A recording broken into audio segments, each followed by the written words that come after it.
Selamat pagi, Bapak, Ibu, Saudara, dan anak-anak yang dikasihi Tuhan. Bagaimana kabar hari ini? Semoga kita tetap semangat dan juga tetap ada dalam kondisi yang terbaik. Bersama dengan Presbiter Menyapa melalui SBU, Sabtu 19 Juni 2021, dengan saya, Pendeta Vera. Sebelum kita membaca dan merenungkan firman Tuhan, mari kita bersatu di dalam doa. Bapa di surga, di pagi hari ini kami bersyukur boleh Tuhan bangunkan dari tidur kami. Kami akan beraktivitas di sepanjang hari ini. Kami mohon perkenanan Tuhan. Dan di pagi hari ini kami mau membaca dan merenungkan firman-Mu. Kuasai hati dan pikiran kami Tuhan, terangi dengan Roh Kudus-Mu, agar kami dapat membaca, merenungkan, mengerti, dan melakukan firman-Mu. Bersabdalah Tuhan, kami mendengarkannya. Amin. Bacaan Alkitab kita pada pagi hari ini terambil dari Yesaya 59 ayat 18 dan 19 yang berkata demikian. Sesuai dengan perbuatan-perbuatan orang, demikianlah ia memberi pembalasan.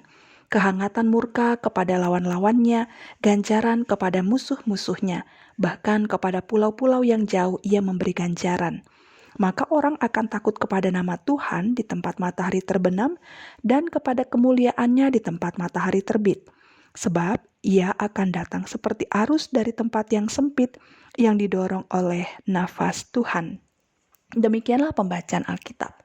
Tema SBU atau judul SBU pada pagi hari ini adalah Tuhan membela para korban.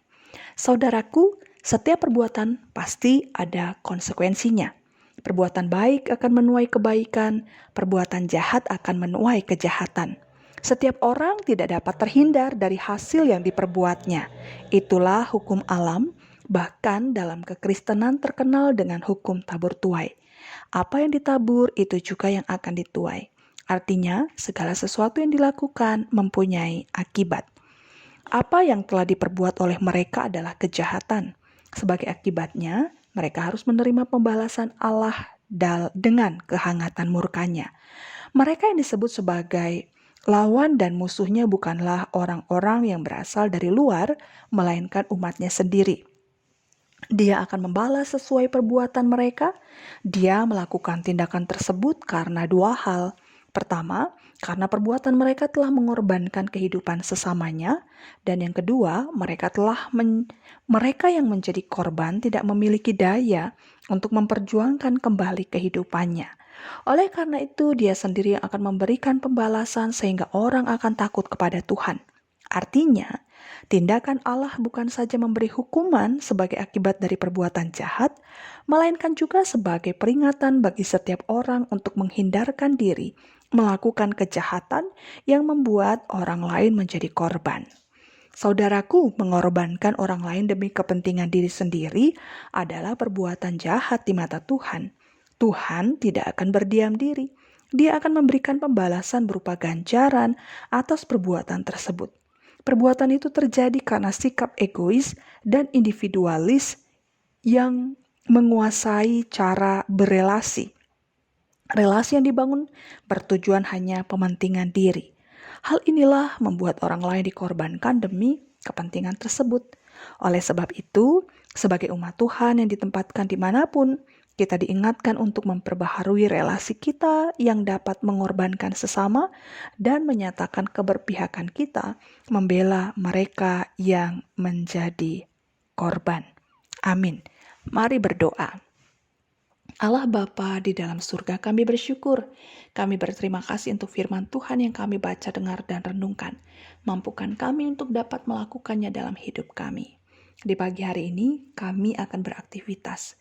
Kami mohon kesehatan, kekuatan, perlindungan Tuhan, khususnya ketika kami beraktivitas di masa pandemi ini, agar kami semua tetap ada dalam perlindungan Tuhan, ada dalam naungan cinta kasih Tuhan, sehingga apapun yang menjadi aktivitas kami di sepanjang hari ini, boleh kami kerjakan dan lakukan dengan penuh bertanggung jawab dengan segala baik, dan biarlah itu juga boleh menjadi hal yang memuliakan nama Tuhan.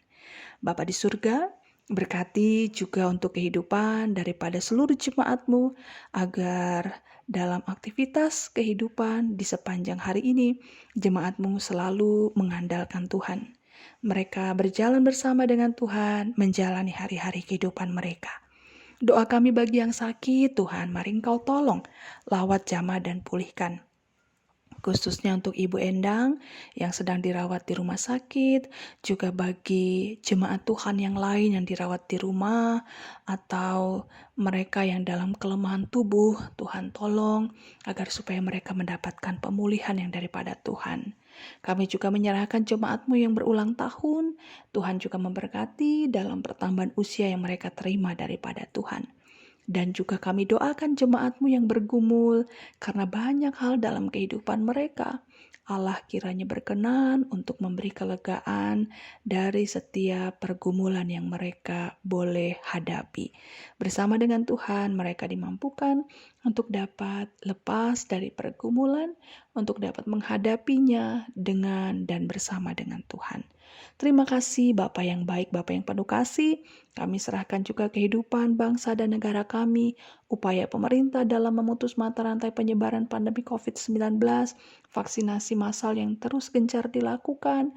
Tuhan menolong agar supaya upaya-upaya ini boleh diberkati Tuhan, sehingga ke depan kami boleh mendengar berita baik daripada Tuhan, bahwa pandemi ini boleh semakin menjauh dari kehidupan di muka bumi. Tuhan tolonglah bagi mereka yang harus dirawat di rumah sakit karena terpapar COVID atau mereka yang harus isolasi mandiri. Tuhan bersama dengan mereka semua, meneguh kuatkan mereka, meneduhkan hati dan pikiran mereka, dan menolong mereka dari rasa sakit. Terima kasih Tuhan, seluruh kerja usaha yang ditekuni jemaat-Mu di sepanjang hari ini, biarlah juga boleh ada dalam pertolongan Tuhan, sehingga segala kebutuhan hidup di tengah keluarga rumah tangga dicukupkan Tuhan. Terima kasih Bapa, kami serahkan kehidupan kami semua di sepanjang hari ini ke dalam tangan pengasihan Tuhan. Ampunkan salah dan dosa kami, dengar dan sempurnakan doa kami di dalam Kristus Yesus Tuhan kami. Kami berdoa kepada Bapa di dalam surga. Amin. Selamat beraktivitas di hari ini. Tuhan Yesus memberkati Bapak, Ibu, Saudara, dan anak-anak.